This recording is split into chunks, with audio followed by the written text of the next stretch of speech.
I'm going to try to quickly kind of run through this content. A quick inquiry or thought thread, right? Are we battle ready or are we chattel ready, right? And so what brings this thought into mind? I hear a lot of bravado, from everyone in this nation. I hear bravado. We'll go to war, we'll fight, we'll do all these different things, right?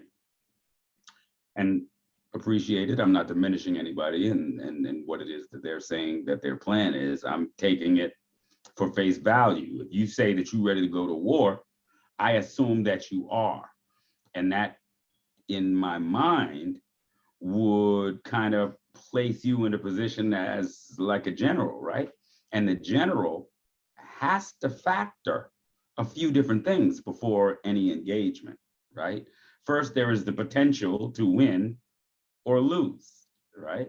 It exists on the scale of that engagement. There is the potential to win and the potential to lose.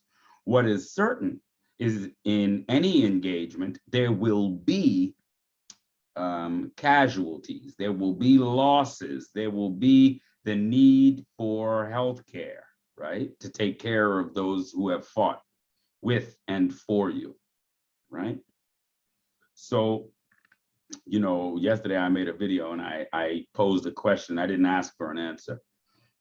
It is something that I've seen repeated many times. I've asked the question, what was the lesson learned in Tulsa, right? What was the lesson learned in Tulsa, Oklahoma for Black people?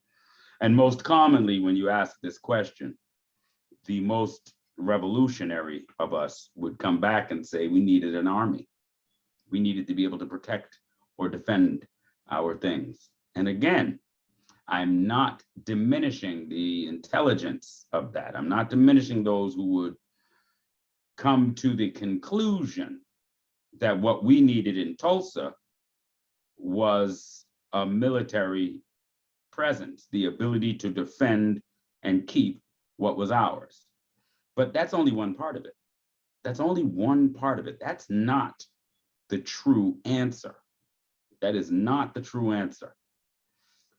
Again, any general going into any engagement has to consider a scale of potentialities. There is a potential that they could win. There is a potential that they could lose. Each general going into an engagement must consider, what does a win look like? And what does a loss look like, right? Each of these things have to be considered by way of any general going into any engagement. Furthermore, the elements associated with a win or a loss for any engagement are contingent upon the ability to sustain the battle, right? The ability to sustain the battle are the ingredients that cause success or failure in any engagement. So when I hear mine speak to, in Tulsa, the lesson learned and what we should have extracted was that we needed an army, that we needed a military presence and the ability to be able to defend our properties and what we own. I absolutely agree. However, again, as I say, that is only one element of it. It's almost childlike to say we need an army, because before you can have an army, you must certainly be able to feed that army. You must certainly be able to hydrate that army. You certainly must be able to care for the injured and the dying relative to an engagement. You certainly need to be able to house the army, right? So when I hear mine speak to, well, we gonna fight, we gonna fight and we gonna die. I hear you, and I'm proud of the fortitude that's required for a man to even utter those words. But my challenge to you is, when you consider fighting, please consider all elements, right? Do you intend for your woman to be on the battlefield with you? Will your children also be on the battlefield? What is the accommodation for those who get injured in battle, those who die in battle?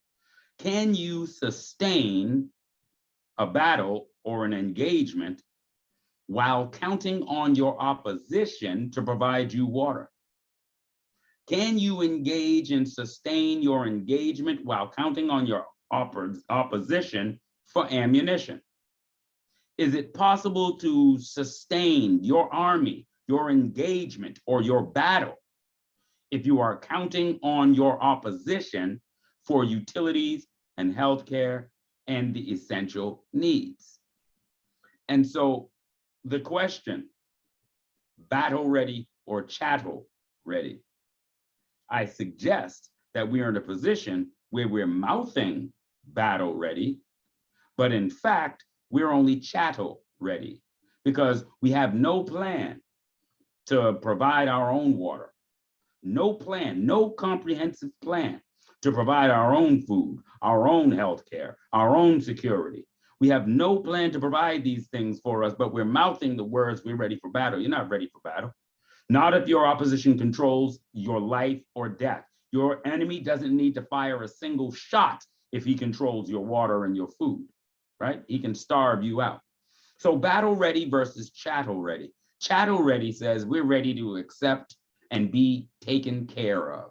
We're ready to mouth the revolutionary words. We're ready to light revolutionary scented candles, but we're not actually factoring anything that any revolutionary ever did.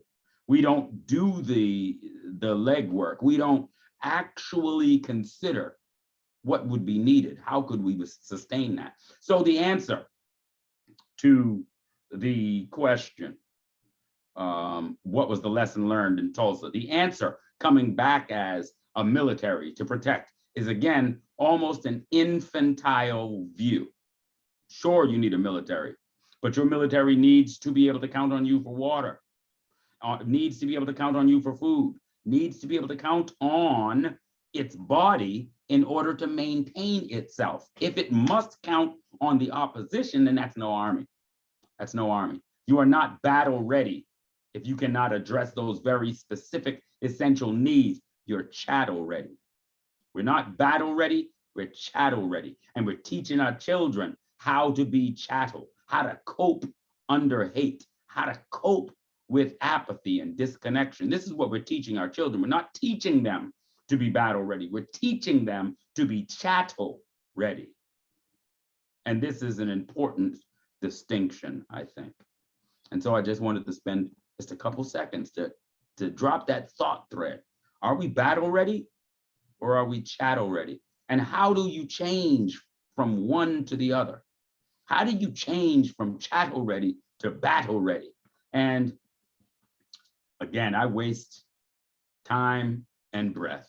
Frederick Douglass said these things 100 years ago, right? But we didn't read it.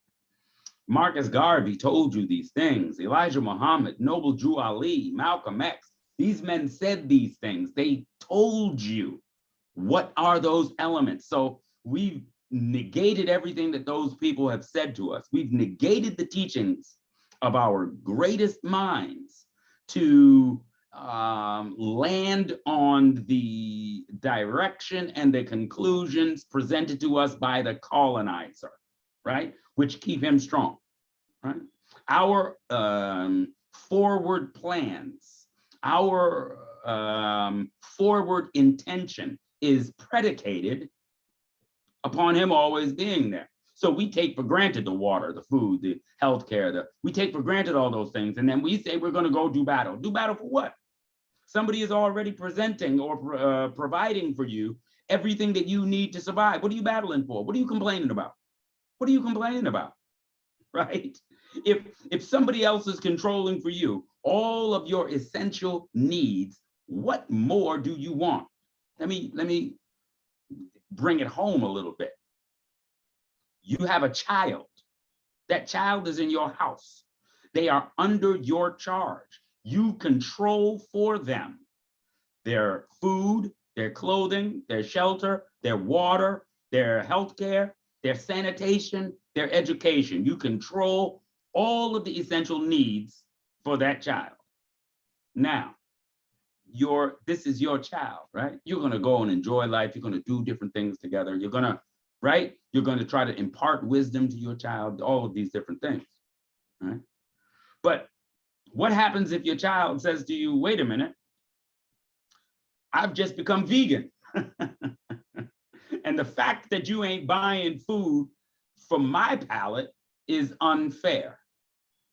Wait a minute now. I respect your vegan perspective. I respect the fact that my child says, yo, I'm vegan now.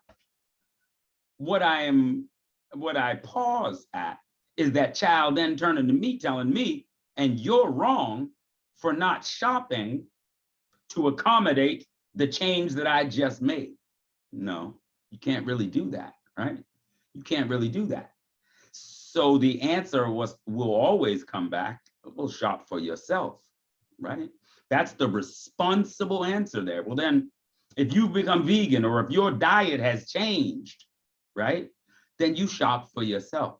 So I make that a micro analogy, but on the macro, here you sit in America. They provide for you your food, your clothing, your shelter, your water, your healthcare, your sanitation, your education, your utilities, and all of these different things. Exactly what are you complaining about? The way that they provide them to you? They don't smile enough as they're providing them to you? What exactly are you complaining about? And especially if you are taking absolutely no hand to diminish your dependency upon them, what are you complaining about, right? So again, I just swing right back to that same question. Are we battle ready or are we chattel ready, right? Because in order to be battle ready, you certainly have to control those elements that keep you alive in order to be able to battle into tomorrow, right? If you don't control those elements that keep you alive in order to be able to battle into the next day, then you're not battle ready. You're chattel ready. You're counting on elements being there, and you don't consider for a second controlling them for yourself. That's not battle ready. That's chattel ready, right? I just thought it was important to kind of make that distinction and talk through that. Again, inject that thought thread into the ethos. Are we battle ready or are we chattel ready? All right, peace.